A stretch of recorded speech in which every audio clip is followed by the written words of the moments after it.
Muito bom dia. Vamos dar início aos trabalhos de mais esta sessão, a primeira deste ano, e por isso mesmo quero desejar a todos um excelente 2020.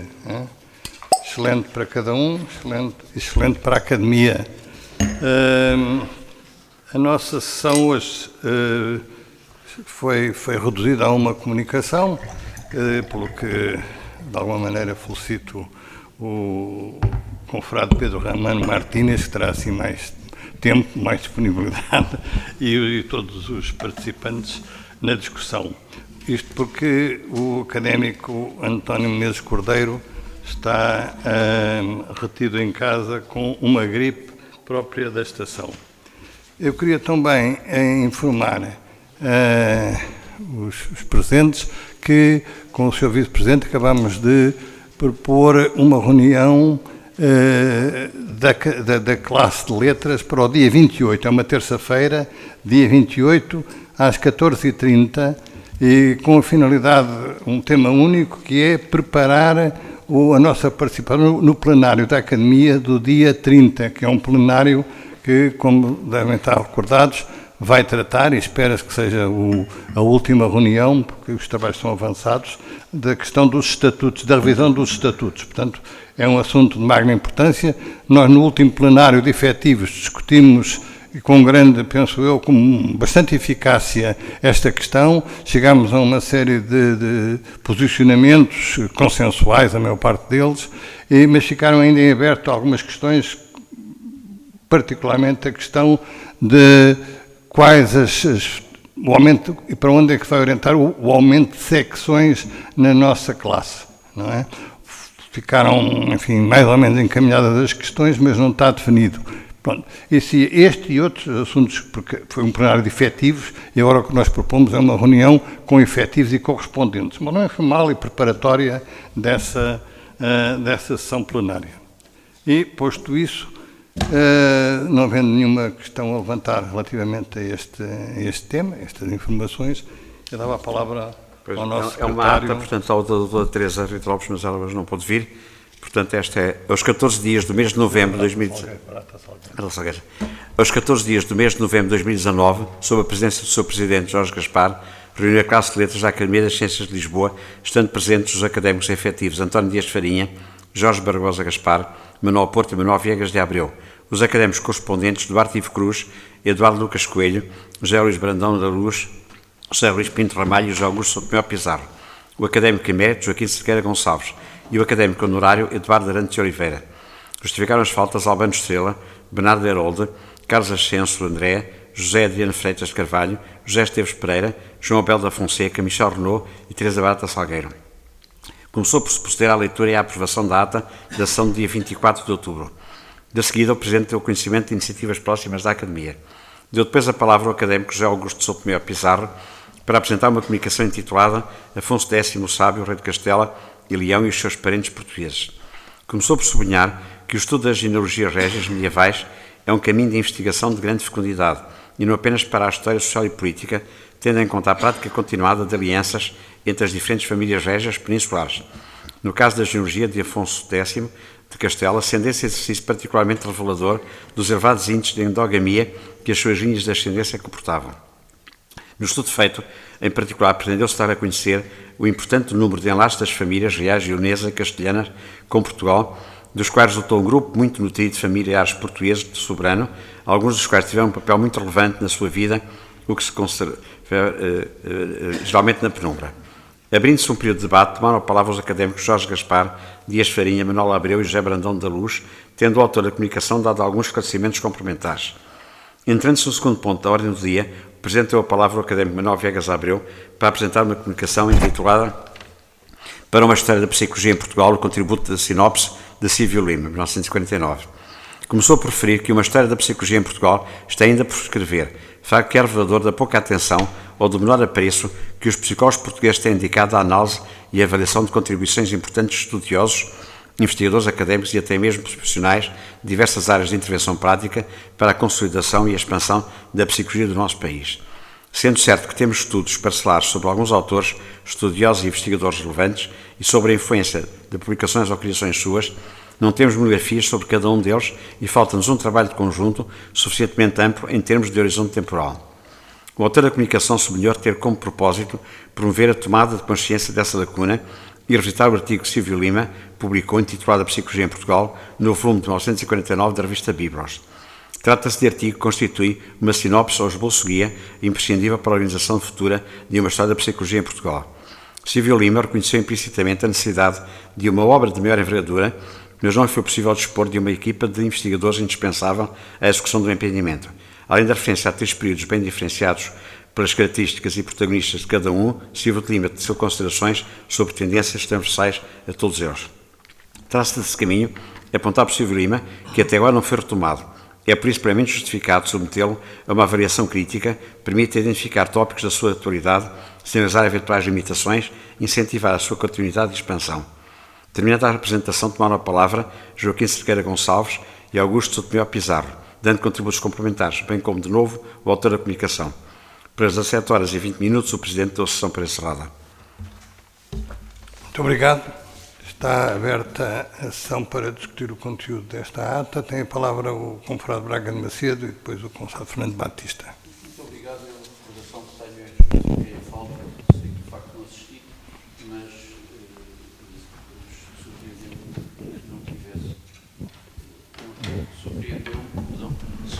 surpreendeu-me que não tivesse sido referido isso, portanto, se fiz alguma coisa, não sei, em todo caso, a lembrança que tenho é que justifiquei a falta, porque de facto não podia assistir. Obrigado. Temos verificado que há bastantes situações enfim, falta de informação, má informação, portanto será necessário criar uma rotina para esta questão. É uma sugestão que fica. Portanto, juntar as justificações. Isto é a mesma questão, não é? A minha razão é do mesmo teor, porque eu telefonei ao meu querido Presidente, sim. dado que estava eu vou juntar. sujeito, Eu vou acrescentar. estava sujeito a um tratamento de fisioterapia. Pois costumo pôr, mas não me deram, mas a sua culpa é eu. Saudava os participantes. Eu não ajeito a responsabilidade, mas como é, dão-me estes elementos, não me terão dado, mas eu vou procurar. Diz? Claro, a razão, não estão justificados. Não é questão, não. Dei ao nosso querido... Pronto, não, muito bem. Foi só para reforçar. Posto isto, mais alguma questão relativamente ao conteúdo da ata? Sendo assim, convidava o confrade Pedro Romano Martínez a preferir a sua comunicação as diferentes vias de persecução da justiça na aplicação do direito. Eu penso que a informação geral já foi feita antes, mas não vale a pena estar a repetir sempre, mas estas sessões desde há uns tempos têm sido transmitidas em streaming e ficam gravadas, portanto estão disponíveis para todos os membros da Academia e também o acesso, quem não tiver ainda o acesso, password disso, faz favor de contactar o secretariado para obter a forma de, estando em casa, por impedimento de gripe ou outro, poder assistir à sessão. Muito obrigado. Faz favor. 45 minutos? 45 minutos? Sim, no limite. No limite, para máximo. Discussão e tal. Sr. Presidente, Secretário, excelentíssimos confrades, é de facto para mim uma honra estar aqui a proferir esta comunicação, particularmente sendo a primeira comunicação desta, teoricamente, início de década 20 deste segundo milénio. O tema, como já foi referido, tem a ver com a aplicação do direito e problemas relacionados com a aplicação do direito, tendo em conta que, no que respeita a esta aplicação, há, efetivamente, diferentes modos, diferentes vias que poderão ter a ver com a aplicação do direito. Ora, o problema coloca-se numa primeira questão, tendo em vista que o problema essencial, o pressuposto do direito, é que ele seja aplicado.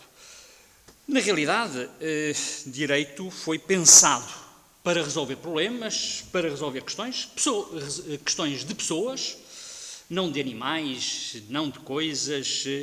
Na realidade, por vezes, numa situação de uma determinada conjuntura, há outras preocupações que não são as normais no direito e, nomeadamente, muito recentemente, o Código Civil português foi alterado, estabelecendo um regime estranho de conceder uma forma de cálculo de danos mais favorável às situações de danos causados a animais do que a pessoas.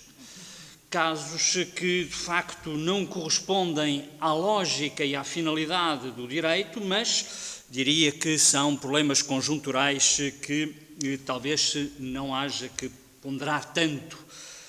O direito, no fundo, como disse, tem em vista a solução dos problemas práticos, não numa perspectiva especulativa, mas de resolução desses problemas. E, de facto, como já há bastante tempo o Ulpiano nos dizia, o direito é uma arte que visa conseguir uma solução justa. Esta preocupação de justiça, no fundo, é permanente ao direito, porque, se não havendo essa justiça, estaremos perante uma solução de terrorismo, arbítrio. Aquilo que, por vezes, se designa a lei do mais forte é a condenação do direito e, parafraseando Santo Agostinho, sem justiça, os reinos são bandos de ladrões. No fundo, a ordem jurídica só é verdadeiramente ordem jurídica se prosseguir a justiça, e esta justiça, tal como o direito, também não é especulativa. A justiça tem em vista a sua aplicação e a resolução de casos e, considerando que a justiça, por vezes, é referenciada como tendo uma finalidade não pragmática, mesmo assim, não sendo a sua perspectiva pragmatismo, contudo, a justiça tem em vista sempre a sua aplicação.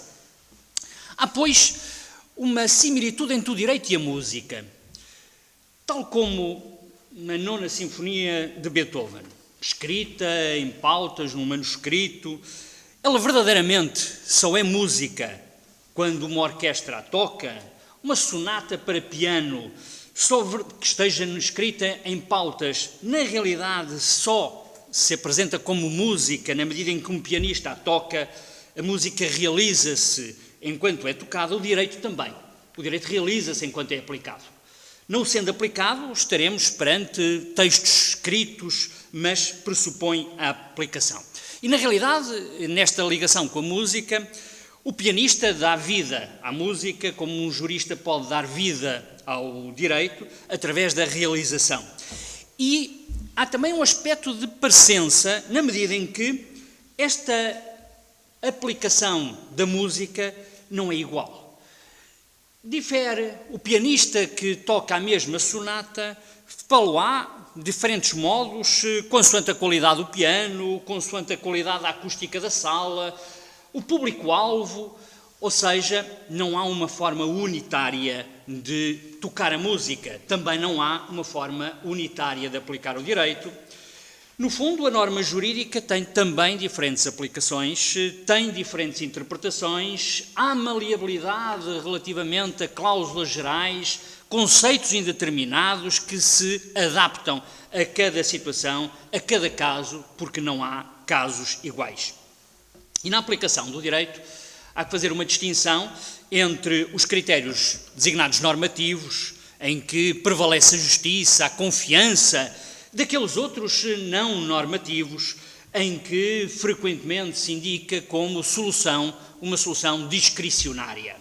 Ora, é nesta lógica que normalmente se pretende discutir o direito, a ciência do direito, na ideia de ser necessário atender aos critérios normativos, no fundo, a raciocínios jurídicos, mas raciocínios jurídicos que podem, evidentemente, ser infirmados por argumentação diferente, opiniões jurídicas diferentes, com argumentos jurídicos diferentes, mas sempre com um desidrato a resolução do caso concreto numa perspectiva de justiça. Ora, esta aplicação do direito não é exclusiva dos tribunais. De realidade, até, é normalmente fora dos tribunais que o direito é aplicado. O direito, os tribunais não têm nenhum monopólio da aplicação do direito, pelo contrário, diria até que, na maioria dos casos, encontramos normas jurídicas aplicadas quase inconscientemente pelos respectivos destinatários. E não é raro detectarmos que a aplicação do direito é espontânea, que a aplicação do direito, inclusive, é automática, e daí falar-se muitas vezes numa aplicação ipso iure, em que não é necessária nenhuma intervenção, automaticamente temos o direito a valer. Este direito, no fundo, tem esta necessidade de aplicação e sem necessidade sempre de intermediação dos tribunais, porque, no fundo, trata-se de uma ordem da vida. Por isso, o direito não é exclusivo dos profissionais do direito, não é exclusivo dos profissionais do foro. Como refere um professor meu, o professor Oliveira Ascensão, também confrade, diz-nos que o templo do direito não é a Domus Iustitiae, porque é na praça pública onde os cidadãos livremente aplicam o direito. Mas, na realidade, há sempre que atender àquilo que se designa de heterotutela, essa aplicação externa, muitas vezes, a cargo dos tribunais judiciais, do poder judicial, da organização judiciária, com uma multiplicidade de tribunais. Mas também é necessário ter em conta que, particularmente no nosso sistema jurídico, esta heterotutela, esta aplicação por órgãos organizados com uma organização para a aplicação do direito, não é exclusiva também dos chamados tribunais judiciais, porque temos, até com previsão constitucional, forma de aplicação do direito pelos tribunais arbitrais, seja a arbitragem institucional, seja a arbitragem ad hoc, mas é necessário também fazer referência a um aspecto importante na aplicação do direito que por vezes não é tão referenciada, que é a designada autotutela, muitas vezes identificada como justiça privada. Dir-se-ia que ao longo destes 2000 anos, normalmente faz-se o parâmetro com o direito romano e a evolução nos 2000 anos, que esta evolução histórica foi uma preocupação de afastar a justiça privada. É verdade que houve esta preocupação de afastamento da justiça privada, porém, subsistem inúmeras situações de justiça privada, se calhar muito mais frequentes, e digo justiça privada legitimada juridicamente. E se calhar, como disse, muito mais frequentes do que aquelas que, por vezes, passam para a nossa presença.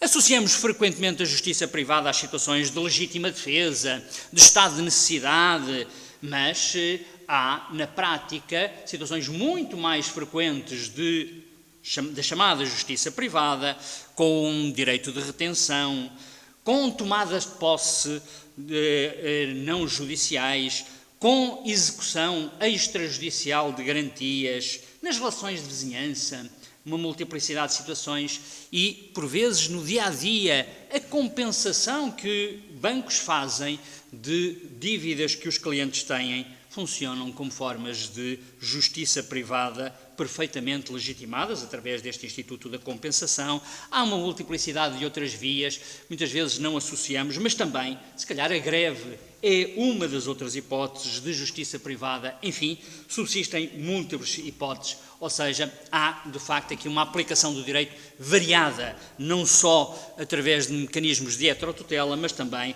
muitas vezes, de autotutela. Ora, então, há que preocupar-nos com esta forma de aplicação do direito e nesta aplicação do direito, como referi, há que preocupar-nos com a justiça e a persecução da justiça. Não vou tratar agora da fundamentação da justiça. Qual o fundamento da justiça? Se a justiça está para além da lei, não vou discutir, de facto, a fundamentação, mas unicamente os mecanismos de aplicação. Como se aplica o direito fundado na justiça, independentemente das justificações que possam estar subjacentes a essa mesma justiça. E na justiça, na aplicação, é evidente que temos sempre que começar em Aristóteles. Aristóteles, de facto, é quem nos dá as diretrizes que, pese embora o tempo que decorre desde então, continuam a ser permanentes, continuam a ser atuais, esta perspectiva de Aristóteles. É frequente, hoje em dia, quando se alude à justiça em Aristóteles, fazer a distinção entre a justiça distributiva e a justiça comutativa. Mas Aristóteles diz-nos mais do que isto, mais do que esta distinção, porque nos começa por dizer que a justiça é teleológica. A justiça tem sempre um propósito. E diz-nos também que a justiça é honorífica. A justiça é virtuosa, pretende honrar e pretende recompensar. Portanto, há efetivamente na justiça a lógica subjacente de dar a cada um o que lhe é devido, aquilo que o Ulpiano depois vem a dizer no ius sum quique tribuere, e portanto a ideia de distribuir de forma segundo o que é devido, mas é importante ter em conta que nesta perspectiva aristotélica que a justiça não se impõe, a justiça assenta num plano de liberdade, é preciso que alguém queira essa mesma justiça. Acresce ainda que Aristóteles faz uma distinção num aspecto menos referenciado que distingue a justiça estrita da equidade. E este aspecto é importante até porque a equidade que hoje falamos não é exatamente, ou pelo menos nem sempre, a mesma perspectiva aristotélica e daí a referência a esta questão. Muito frequentemente atende-se à justiça distributiva na designada res publica, mas também nas relações privadas, na aplicação entre privados, também há que atender aspectos de justiça distributiva, ainda que, efetivamente, os aspectos mais relevantes sejam de justiça comutativa, da justiça do contrato, que, refiro, assenta em dois postulados que não podemos esquecer e que são relevantes para depois as conclusões finais. A justiça assenta, esta justiça comutativa, assenta na autonomia privada, na designada liberdade contratual e na liberdade do mercado, no mercado livre. Sem mercado livre, a lógica da justiça comutativa não se explica de igual modo. Ora, esta base de justiça do contrato, de justiça comutativa, pressupõe benefícios comuns para os sujeitos, mas quando diz benefícios comuns não são necessariamente benefícios económicos. E, portanto, poderá haver justiça sem uma igualdade económica. O contrato não pressupõe que as prestações sejam economicamente iguais à justiça, ainda que haja desigualdade económica. Mas é aqui que depois nasce um problema que é, no fundo, relevante depois nesta discussão. É que, admitindo esta base, surge depois uma clivagem que deu origem a uma situação muito frequente hoje em dia, às vezes designada por paternalismo legislativo e paternalismo judicial. A ideia de que há uma justiça que, nesta lógica de benefícios mútuos, deverá ser paternalista, deverá ter este apoio de um dos sujeitos. Mas, relativamente, e continuando na perspectiva tradicional da justiça, ela assenta em elementos concretizadores, princípio da igualdade, princípio da proporcionalidade, princípio da imparcialidade no equilíbrio e também segurança jurídica. A segurança jurídica é um elemento da justiça. Faz parte da justiça. Sem segurança não há uma verdadeira aplicação da justiça. No fundo, a justiça pressupõe que haja certeza na aplicação do direito.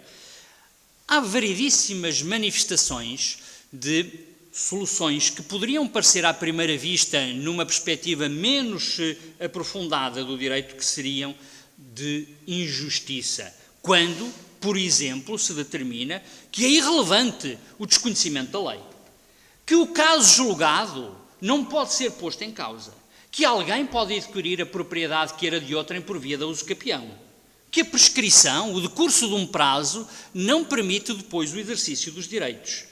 Será que isto é injusto? Não, não é injusto, porque isto, no fundo, assenta numa lógica de segurança jurídica que está subjacente. Esta segurança jurídica, no fundo, é complementar da justiça, ou a justiça complementa-se pela segurança jurídica, mas é evidente que em várias formas de concretizações específicas da justiça, seja a hoje muito divulgada justiça social, às vezes também justiça fiscal, etc., por vezes é discutida esta questão de saber se alguns aspectos daquilo que é designado de segurança jurídica não porão em causa essa justiça. Mas, nesta aplicação, gostava então de desenvolver um pouco, dentro de uma certa restrição temporal, mas desenvolver um pouco o problema da decisão de um caso concreto segundo a equidade. Em que medida a equidade será uma forma diversa de solução jurídica? Por vezes é referenciada que estamos perante, no caso de equidade, que estamos perante uma solução alternativa, uma decisão em alternativa ao direito. Mas, e começo já por adiantar, que me parece que a decisão segundo a equidade é também uma forma de prossecução de justiça e de prossecução de justiça assente no direito. Ora, esta é de facto um problema que importa ter em conta, e daí aquela referência ainda há pouco a Aristóteles que tinha esta indicação da equidade.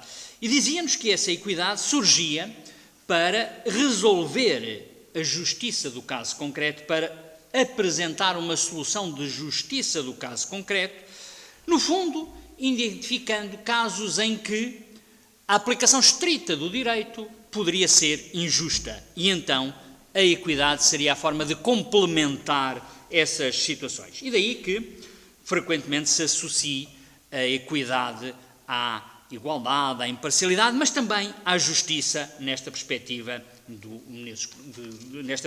que vem referenciada historicamente. O professor Menezes Cordeiro muito desenvolve esta solução histórica da equitas como uma forma baseada na perspectiva greco-romana e que, no fundo, nos é trazida até nós. É trazida até nós, de facto, a origem é esta origem em Aristóteles, mas que vem completada em São Tomás de Aquino, quando nos diz que a aplicação da lei pode, em determinados casos, ser feita com base na equidade, tendo em conta o bem comum, e que por isso poderemos ter uma decisão praeter legem, ou eventualmente até contra legem. A ideia que, no fundo, vinha já de Cícero, quando dizia que o direito pode cometer injustiças, naquela sua frase sumum ius, summa iniura. E, portanto, poderíamos ter casos em que, através de uma aplicação estrita do direito, se chegasse a uma situação injusta. Porém, dir-se-á que, com a evolução subsequente, essencialmente século XIX, século XX, veio a criar-se uma ideia da equidade como uma alternativa, uma forma alternativa ao direito, como uma forma de aplicação diferente do direito, em que esta equitas seria uma bitola crítica do direito, uma forma de interpretação diferente daquela que resultaria do direito, no fundo, a solução distinta, a solução alternativa ao direito. Não creio que seja essa a solução que se deva preconizar para a equidade. A equidade, particularmente, porque ela continua a ser aceita entre nós, nomeadamente, vemos que o Código Civil, não só no artigo 4º, como depois num número significativo de preceitos, remete para a equidade. Remete para a equidade, aceitando que pode haver decisões que podem não ser segundo o direito estrito, que poderão ser segundo a equidade. Olhando para muitas destas normas, verificamos que essa solução, com base na equidade, aquelas referências do Código Civil, no fundo, estão identificadas perante casos em que se mostra difícil, em abstrato, encontrar uma solução. E, portanto, a equidade acaba por ser, um pouco à moda aristotélica, aquela forma para resolver as lacunas, para resolver as dificuldades de aplicação legal e, portanto, não há critério legal e, então, remete-se para a equidade. A própria Constituição tem uma previsão de resolução de situações com base na equidade, no artigo 282. Encontramos também permissão de equidade no Código dos Contratos Públicos, relativamente a valores indemnizatórios. Encontramos previsão de equidade em regras sobre arbitragem. Dir-se-á a abertura legislativa quanto a soluções que sejam tomadas com base na equidade é significativa na nossa ordem jurídica. O problema que se coloca, então, é de saber se essa equidade é a forma alternativa, é a forma diferente do direito, é o contra-legem, ou, pelo contrário, se a equidade é antes uma forma de aplicação do direito. De facto, como referi, surgiu um pouco no século XX a ideia de termos uma equidade como alternativa, uma equidade que seria o contradireito, e ainda hoje há quem sustente esta solução de ser as soluções contra-leis, encontrarmos-las na equidade. Tenho alguma dificuldade em seguir esta perspectiva. Diria antes que a equidade não é uma forma alternativa, não é uma forma arbitrária, não é uma forma de resolver as soluções sem critério. Tem de encontrar um critério. E qual poderá ser o critério para encontrar a decisão? O critério terá que ser necessariamente aquele que decorre do direito e que decorre, portanto, da justiça. Se calhar, neste aspecto, muitas vezes os sistemas anglo-saxónicos andam mais perto daquilo que era a matriz greco-romana e, por isso, é frequente encontrarmos a indicação nos sistemas anglo-saxónicos de equity follows the law. Não se afasta a equidade, não é para se contrariar a lei, mas para seguir o direito, portanto, não, law nesse sentido de direito. Ora, esta equidade, portanto, não tem que ver com o que muitas vezes se designa de justiça salomónica.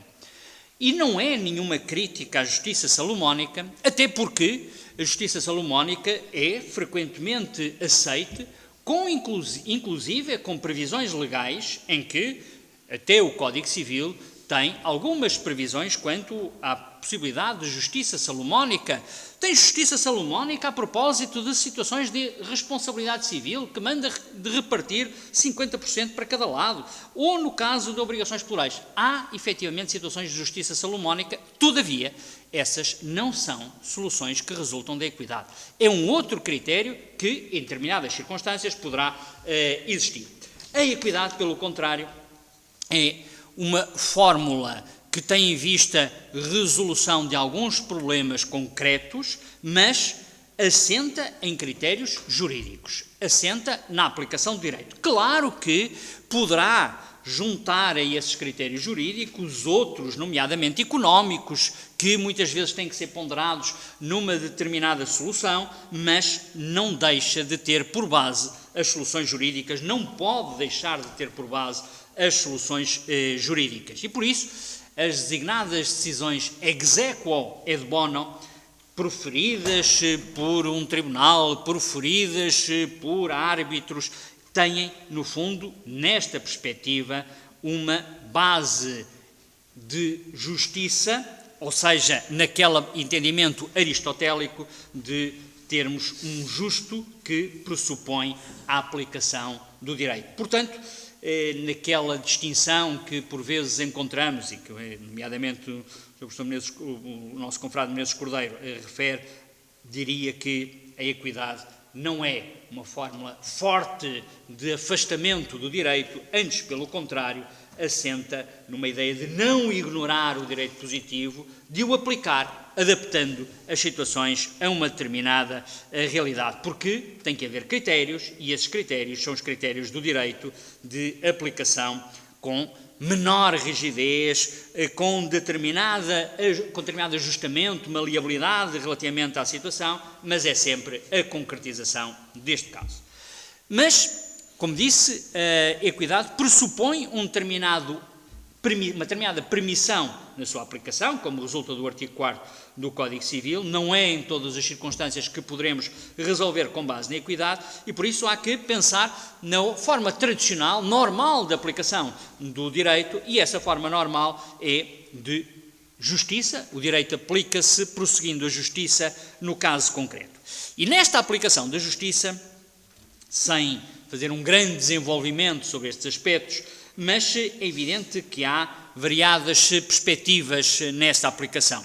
Nomeadamente, uma visão tópica, em que, recorrendo, nomeadamente, a um autor mais recente, Fiveg, mas evidentemente também com perspectiva mais antiga, também greco-romana, de a decisão ser procurada e depois da decisão ser tomada, então, argumentar, o argumento ser posterior à decisão.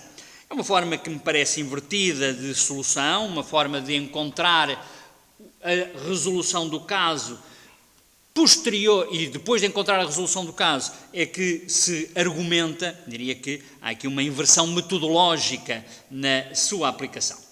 Não é, ainda que na prática encontremos algumas circunstâncias nesses termos, diria que hoje o problema põe-se essencialmente numa outra perspectiva, de, ao aplicar o direito, recorrendo nomeadamente a princípios múltiplos que informam o nosso sistema jurídico, há uma solução que muitas vezes é apelidada de ativismo judicial. Judicial não quer dizer que seja necessariamente dos tribunais, mas frequentemente identificado como uma certa forma de proatividade nas decisões judiciais. Esta perspectiva de ativismo nesta aplicação do direito, no fundo tem a ver com determinada lógica de, por vezes, as normas jurídicas, inclusive as cláusulas contratuais, nem sempre terem a solução que pode ser favorável a uma parte dita desfavorecida. Ou seja, a ideia de que há desfavorecidos numa relação contratual que poderão, em determinadas circunstâncias, ser necessária a sua proteção, e essa proteção não resultaria da lei, porque a lei tem uma solução de equilíbrio, não resultaria da relação contratual, porque a relação contratual também é uma relação equilibrada, e então terá que se encontrar esse outro equilíbrio para aquele desfavorecido, o consumidor, o trabalhador, pessoas que em determinadas relações jurídicas se poderão considerar desfavorecidos. E a questão que se coloca é saber, mas é possível encontrar esta solução alternativa em que não se aplique a norma jurídica, em que não se aplique a cláusula contratual, atendendo a este desfavorecimento, atendendo a esta tutela de um dos sujeitos? Diria que o problema é de uma perspectiva de justiça que não tutela o elemento segurança jurídica que deverá ser sempre também tido em conta. Ora, é este aspecto de encontrarmos uma determinada forma deste designado ativismo de procurar uma solução que não tem a sua base numa norma jurídica, que não tem a sua base numa regra contratual, mas que tem a sua justificação numa justiça de ponderar o que é desfavorecido, que poderemos colocar algumas dúvidas, particularmente, no fundo, como ainda há pouco referi, há aqui um certo paternalismo jurídico na resolução do problema e, por isso, há um detrimento da segurança jurídica. Diria que a procura de uma solução justa poderá ser iníqua por esta realidade. É evidente que a base jurídica em que nos encontramos, seja as várias regras perante a Constituição, inclusive, por exemplo, o Estatuto dos Magistrados Judiciais, aponta no sentido de aplicação da lei, de respeito pela norma, não numa visão positivista que hoje diria já algo ultrapassada, mas de julgar segundo o direito, segundo aquilo que encontramos. Ora, há um número elevado de decisões, eu vou fazer um pequeno resumo de algumas situações, mas encontramos várias decisões dos nossos tribunais em que, muito explicitamente, vemos esta visão paternalista ou esta tomada de posição relacionada com aspectos pessoais. Encontramos casos em que um tribunal superior, a propósito de uma pessoa que estava embriagada, tece considerações relativamente ao facto de quem em Portugal é comum beber, se faz bem beber, o facto de ter mais do que 2 pontos de álcool no sangue é perfeitamente sustentável, porque quem está a trabalhar à noite tem que ser tutelado nesta sua possibilidade de ter uma forma mais alegre, dizendo inclusive que o álcool traz alegria no trabalho.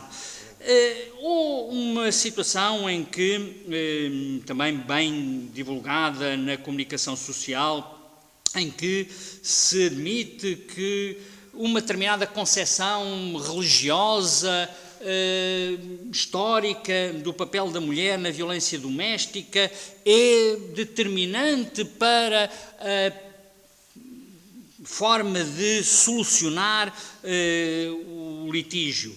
Ou um outro caso aí em que há uma explícita não aplicação da lei, em que uma senhora conselheira do Supremo Tribunal de Justiça considera que, entendendo a sua forma do que ela considera que é a justiça do contrato, e que escreveu, e portanto transcreve um texto que escreveu sobre o que ela entende que é a justiça do contrato, decide não aplicar uma norma que determina a solução diferente. Mas afirma mesmo que é a sua concepção que deve prevalecer, a sua concepção de justiça que deve prevalecer relativamente à lei.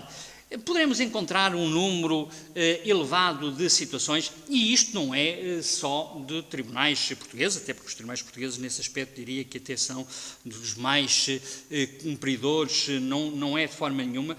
Por exemplo, encontramos uma decisão do Tribunal de Justiça da União Europeia em que, a propósito de um problema em que tradicionalmente os seguros favorecem as mulheres porque as mulheres causam menos danos do que os homens, o risco das mulheres é menor que o risco dos homens, o Tribunal de Justiça da União Europeia determinou que não é possível beneficiar as mulheres em razão dos homens, porque isso é discriminação em função do sexo e, portanto, condenou as seguradoras que estabeleciam soluções mais vantajosas para as mulheres do que para os homens. Pode-se discriminar em função da idade, mas não se pode discriminar em função do sexo, porque, diria, aí são daqueles princípios que se consideram que deverão prevalecer. Se formos ver decisões sobre liberdade de expressão, enfim, encontramos uma multiplicidade de exemplos nestes termos.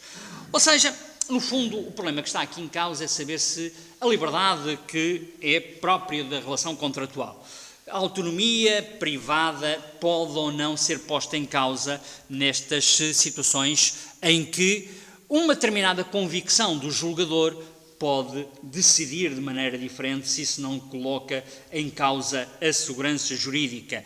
Se no fundo não estamos perante uma incorreta aplicação do direito, se não estamos perante desigualdades pontuais que estaremos subjacentes e mais, se isto não aumenta a litigância.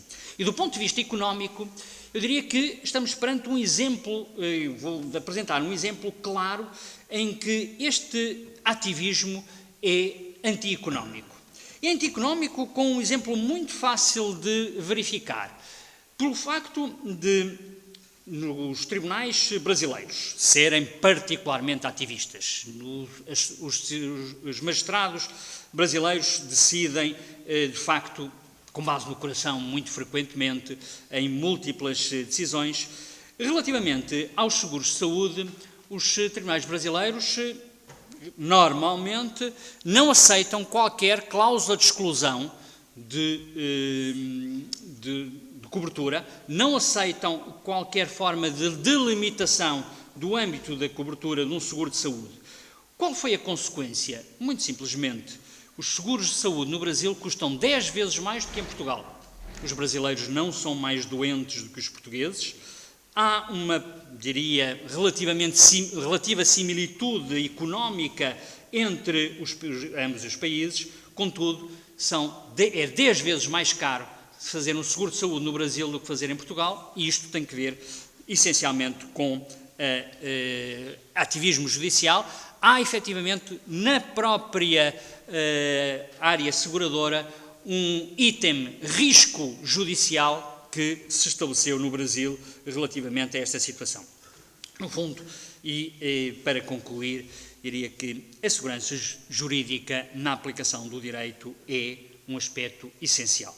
Sem segurança jurídica, poderemos ter um direito que encontrou uma solução que pode agradar a um sujeito, mas não é, claramente, uma solução justa do ponto de vista da globalidade. É uma solução que poderá ter vantagens para um sujeito, mas não para a comunidade em geral. A justiça assenta num sistema de segurança e de certeza. Certeza que não permite decisões contra a legem, decisões que se baseiem em princípios sem fundamento, sem justificação. É necessário que as soluções não assentem na consciência do julgador.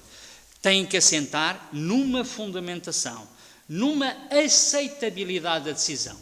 Uma decisão que não seja aceitável, que não tenha uma justificação argumentativa, e esse argumento não pode ser a convicção pessoal do julgador, põe em causa a certeza do direito e, pondo em causa a certeza do direito, a razoabilidade das soluções e, deste modo, não se prossegue a justiça, que é a finalidade do direito. Muitíssimo obrigado.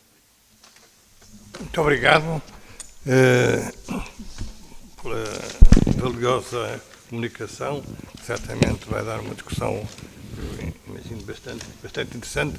Como primeiro contributo, queria só, enfim, levantar aqui um ponto que é o da década. Estamos no início de uma década ou estamos no fim da década? É uma discussão muito atual, não é?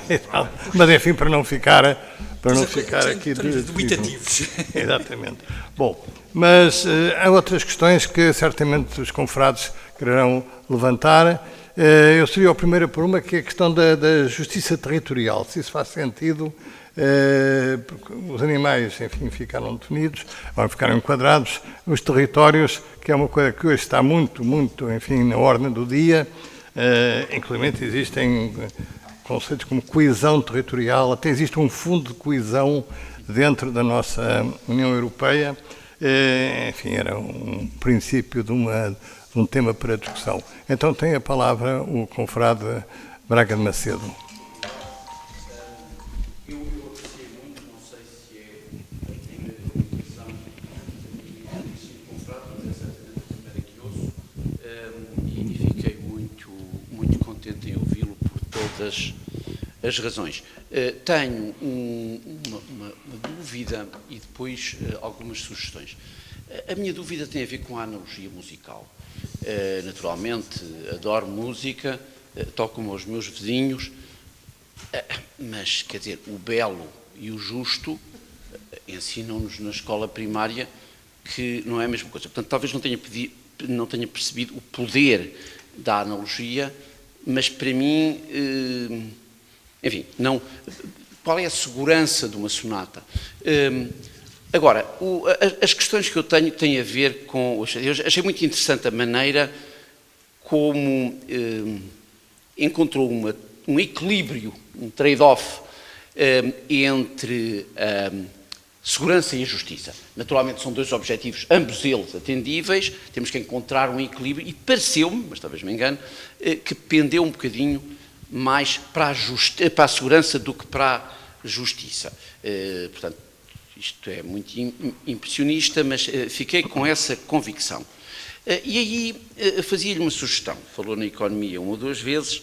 Há de facto uma área bastante vasta, não talvez tão cultivada em Portugal como mereceria, que tem a ver com a aplicação da análise económica a problemas de justiça social, não no sentido do pobrezinho, mas dos vários grupos e das suas expectativas para o futuro.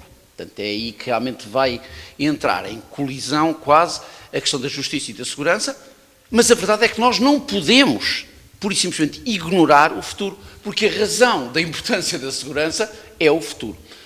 A teoria da escolha pública, como bem sabe, é uma teoria que diz, e que se aplica particularmente a questões de direito público, mas que penso que também tem implicações privadas, não só pensar nas pessoas que já estão vivas, mas também nas gerações futuras e naquela tal questão da sustentabilidade. Portanto, se por alguma razão fosse interessante para si, enfim, voltar ao que disse e fazer alguma apostilha adicional, eu penso que, de facto, explicitar um pouco mais esta dimensão era interessante, porque a economia e o direito são, de facto, muito próximos, mas no caso da economia há uma desconfiança, na minha opinião, sagaz, pela captura que às vezes os métodos de resolução dos problemas causam e, portanto, só dizer aquilo que tem que ser a segurança acaba por ser um bocadinho pouco, está a ver? Portanto, bem um bocadinho pouco porque acaba por não ser fácil definir o que é a segurança realmente do direito ou os magistrados que estão capturados pelo sistema, e alguns dos exemplos que deu, penso que nos levariam, ou poderiam levar, a esse ponto. Portanto, felicitações, alegria de o ter ouvido, sugestões para uma interdisciplinaridade mais evidente, pelo menos aqui desta parte, não seriam mal vistas, mas portanto, eu percebo que poderiam atentar à segurança da sua profissão e como professor, mas de facto acho que abraçar um pouco, para além da música, também realmente a economia e em particular a escolha pública e tudo o que tem a ver com as expectativas de um desenvolvimento futuro, mesmo antes da menina Greta, acho que fazia sentido. Muito obrigado. Muito obrigado. Confrade Fernando Batista tem a palavra. Esta intervenção... Não tem a mesma potência. Bem-aja, meu querido. Eu considero esta intervenção, sobretudo, um potencial, digo explosivo metaforicamente, de uma problemática que é urgente tentar equacionar. Eu digo tentar, porque não me parece que haja qualquer posição dogmática que resolva a complexidade da situação em que o mundo do nosso tempo se encontra. E, desde logo, se me afigura ser fundamentalíssimo repensar o que é o homem, o que é a condição humana. Ocorrem-me dois enunciados reflexivos. Um, que vem de uma famosa dissertação de doutoramento de um grande mestre que pensa o direito em grande fundura, que é o nosso grande António Castanheira Neves, da Faculdade de Direito de Coimbra. O direito é o ato histórico do autónomo dever ser do homem convivente. Eu pedia aos meus queridos confrades se centrassem neste enunciado, se possível. O direito é o ato histórico do autónomo dever ser do homem convivente. E a tese de doutoramento tem este enunciado: questão de facto, questão de direito. Se tiver cabimento agora um outro enunciado sobre a condição humana, ser homem é ser em si, sempre e ao mesmo tempo, o próprio e o outro, sem a exclusão de ninguém. Se isto for pertinente, como ponto de partida, eu queria, perante a experiência reflexiva que aqui ficou patente nesta riquíssima comunicação, onde se entrechocam posições que são, de facto, chocantes no atual momento em que vivemos. E por isso a gente pergunta, afinal, onde é que está o direito? Afinal, onde é que está a justiça? Direito e justiça serão a mesma coisa? O direito não deveria ser a construção cultural iluminada pelo supremo valor da justiça? E foi recorrentemente invocado o nome de Aristóteles e, no fundo, simbolicamente, a grande cultura clássica e o contributo reflexivo que ela trouxe a todo este domínio do antropológico. Ora, muitas outras questões se poderiam aqui suscitar, entre elas a da equidade e o seu contraponto, a iniquidade. Porque não há melhor clarificação para a visão iluminante de um dado conceito do que o seu contraponto. Equidade e iniquidade, parece que ficamos logo todos a tremer. Eu peço desculpas se demorei um bocadinho, mas a comunicação é tão rica que não podia deixar de aflorar as questões que aqui... Muito obrigado. Reagem. Tem agora a palavra o confrade Manuel Porto. Vai ser breve, em primeiro lugar, obviamente, também para felicitar vivamente o autor da comunicação. Mas, enfim, gostava de perguntar se não quer elaborar mais no último ponto, que me parece interessantíssimo, sobre a responsabilização jurídica demasiada, no fundo, prejudica por vezes os cuidados de saúde. Aquele último caso que disse dos seguros nos Estados Unidos, no Brasil e em Portugal. Enfim, eu sou suspeito porque a minha família é tudo médico ou enfermeiras, eu é que não sei porque fui para direito, mas realmente é uma coisa que tem que se sentir. É um caso em que temos que confiar na seriedade das pessoas e no seu desempenho, na sua boa vontade, porque realmente se começa a haver responsabilizações enormes na intervenção médica, o médico recusa-se a intervir. Ou então só é justiça para os ricos porque esse pode pagar as suas enormes, o outro não pode. E realmente há casos espantosos de que tenho tido conhecimento, enfim, muito menos para o autor da comunicação, de, portanto, indenizações exorbitantes. Quer dizer, nisto como tudo, temos que confiar na seriedade das pessoas, na sua vontade, e realmente, quando há demasiada intervenção judicial, ficamos todos prejudicados. Mas não sei se quer dar mais elementos, que é um assunto que me toca muito e que, sobre o qual tenho refletido também. Muito obrigado. Tem a palavra... Michel. Eu vejo pouco, peço desculpa. Não vi e o nosso secretário não me comunicou. Não reparei. Estou desculpado. Tá bom. Muito obrigado. Obrigado, Sr. Presidente. Em primeiro lugar, peço desculpa pelo meu atraso. Eu cheguei a correr de uma reunião da Comissão de Ética do Hospital de Vila Franca de Xira, em que se discutiu o Código de Ética que tinha parcialmente elaborado. E, ao sair do hospital, o portão do estacionamento ficou parado durante meia hora. É por isso que a minha pergunta talvez seja só uma repetição daquilo que já indicou na sua palestra, na sua comunicação.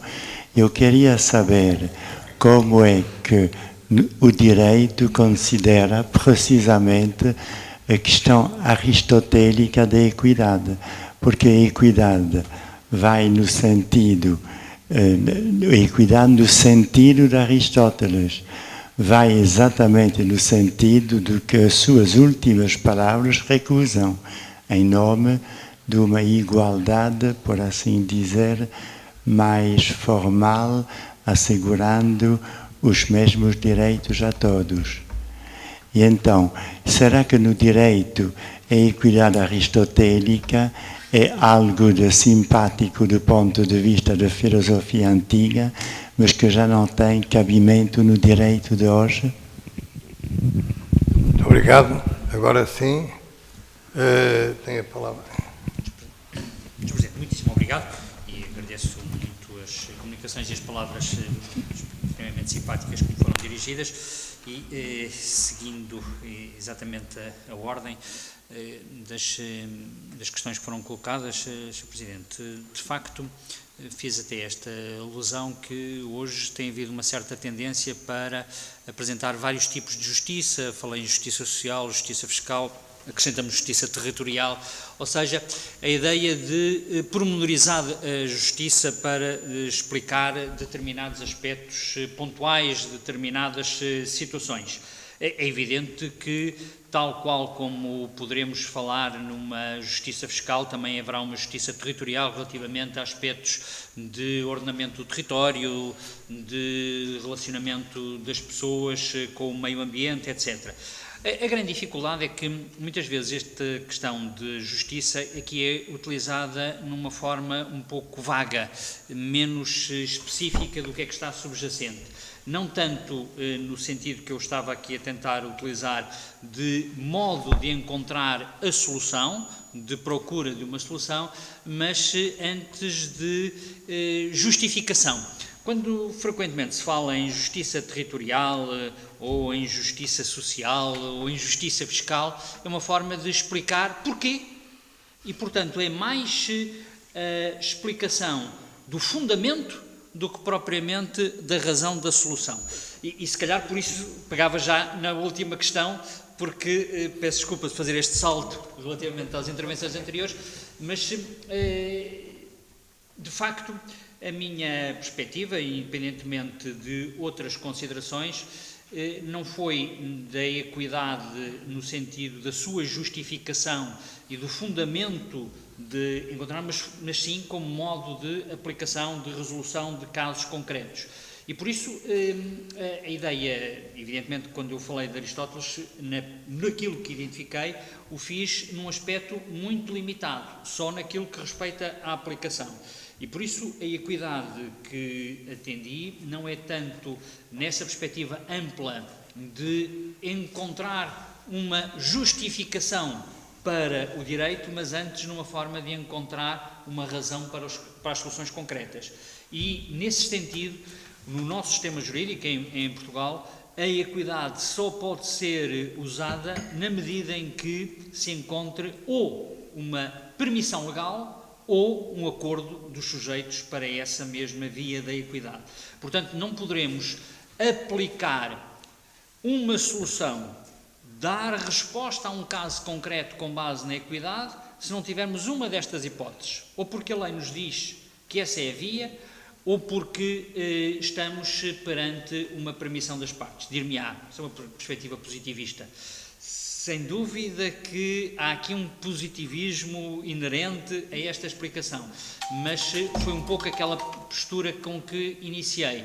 Não vou discutir o fundamento, vou só discutir a aplicação, não as questões que estão por detrás daquilo que é o substrato do direito, mas sim o modo dele se aplicar, e por isso é que não atendi a essa perspectiva da equidade.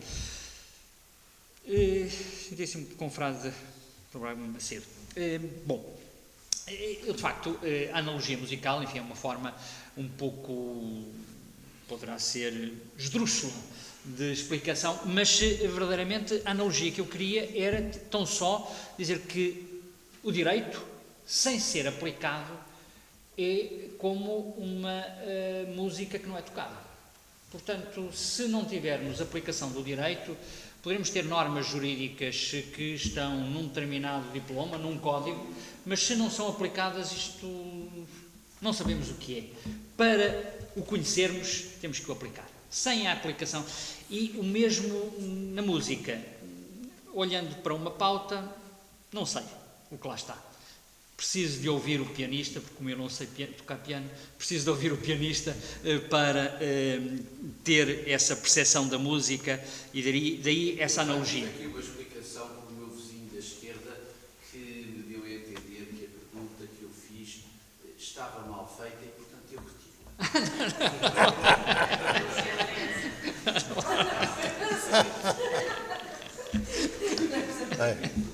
Já ganhamos 2 minutos. Mas depois há uma outra questão. É evidente que a conclusão é no sentido de atender à segurança jurídica. Contudo, na minha perspectiva, eu entendo que a segurança não é antagónica da justiça, é um elemento da justiça. E, portanto, não entendo justiça sem segurança. Há, efetivamente,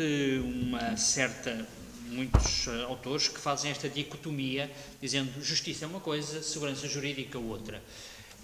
É uma visão, evidentemente, que se pode ter, contudo, eu parece-me que uma justiça pura, uma justiça meramente especulativa, que não esteja associada com uma segurança jurídica, é algo complexo. É uma discussão que poderemos ter, mas sem tentarmos na sua aplicação, eu diria que então isso não é a verdadeira justiça que está em causa. A verdadeira justiça é aquela que visa ser aplicada e para isso parece-me que a segurança é um dos seus elementos. A última questão é que é mais difícil para mim.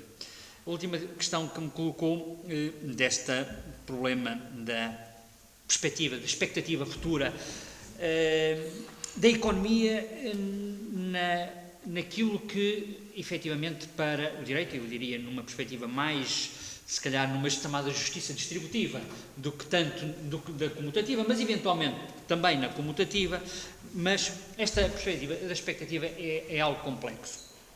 Aí diria que a minha menor percepção económica, não conseguirei ter o acompanhamento do confrade relativamente a este aspecto, mas é verdade que os problemas das escolhas públicas são, sem dúvida, formas de aplicação da justiça. Claro que, e agora entrava numa questão que não foi exatamente tratada, mas é uma questão de aplicação da justiça de escolha pública numa forma de aplicação da justiça dentro de uma determinada concepção.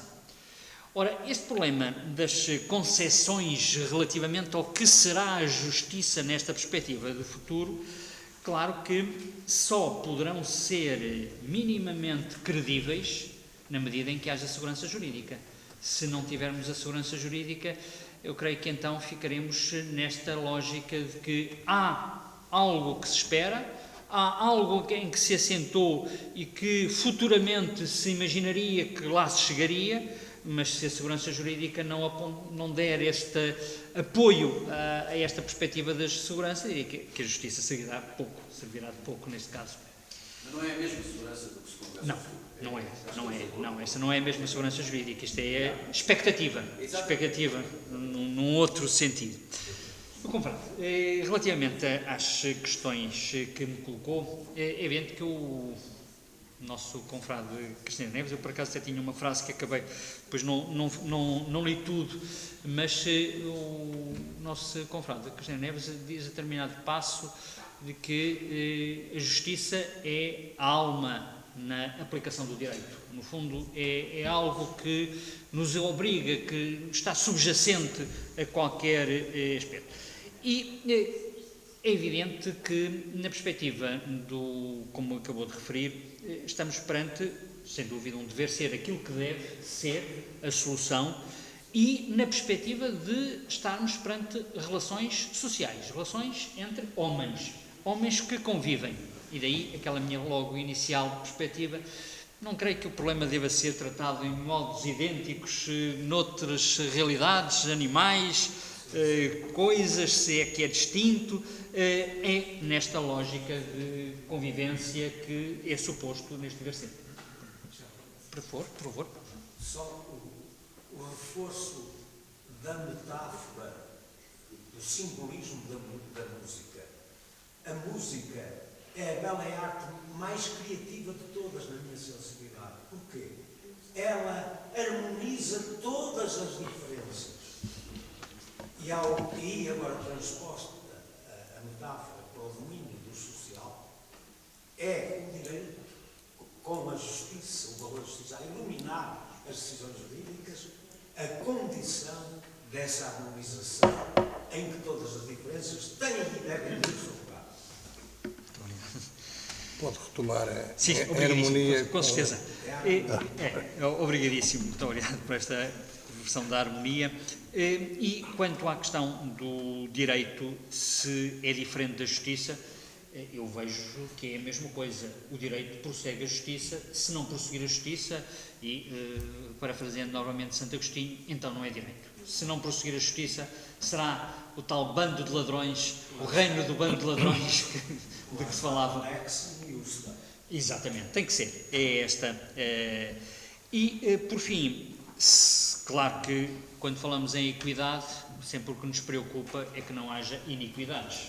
É essa sempre a nossa preocupação, sabendo que, evidentemente, a solução jurídica nunca há de ser perfeita, há de haver sempre alguma iniquidade, nunca conseguiremos ter as soluções justas para todos os casos. Tentamos sempre com a nossa limitação. Mas essa consciência tem um completo fundamento. Claro, tem que ser. Confrade Manuel, é evidente que a questão da responsabilidade médica é um problema que me tem preocupado, sobre o qual tenho falado já várias vezes e eu creio que, de facto, houve uma diferença significativa nos últimos 20 anos em Portugal relativamente a esta questão. Os problemas de responsabilidade civil dos profissionais liberais não era uma questão permanente na nossa ordem jurídica, mas é evidente que não só por uma influência anglo-saxónica, que mais até norte-americana do que inglesa, tornou-se uma prática no nosso sistema jurídico de responsabilizar os profissionais, e não são só os médicos, são os advogados. O número de ações judiciais contra advogados é imensa hoje em dia, mas eu diria que se calhar há um aspecto particularmente indiciador e que aumentou exponencialmente o número de ações judiciais contra profissionais liberais, médicos, advogados, etc., é o facto de haver seguros. O seguro, dir-se-á, que tem permitido com maior facilidade estas hipóteses de termos um aumento significativo destas situações de responsabilidade civil, que às vezes, no fundo, criam até soluções menos próprias na forma de atuação dos profissionais liberais, que passam a ter um modo menos aberto na sua atuação.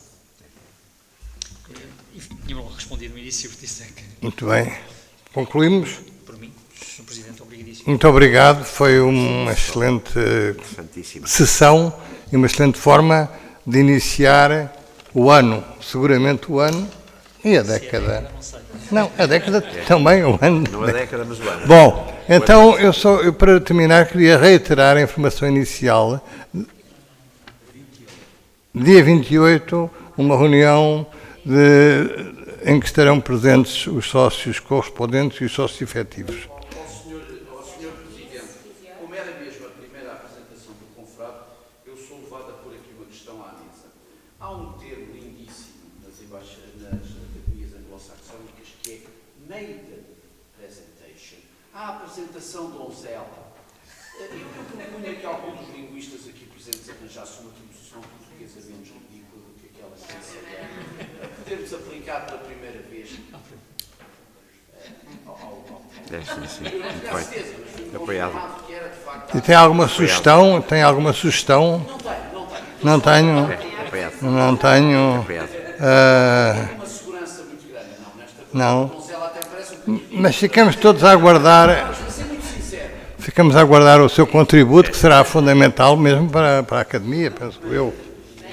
De qualquer forma, foi um batismo, enfim, um batismo que saudamos. Brilhante. Muito obrigado.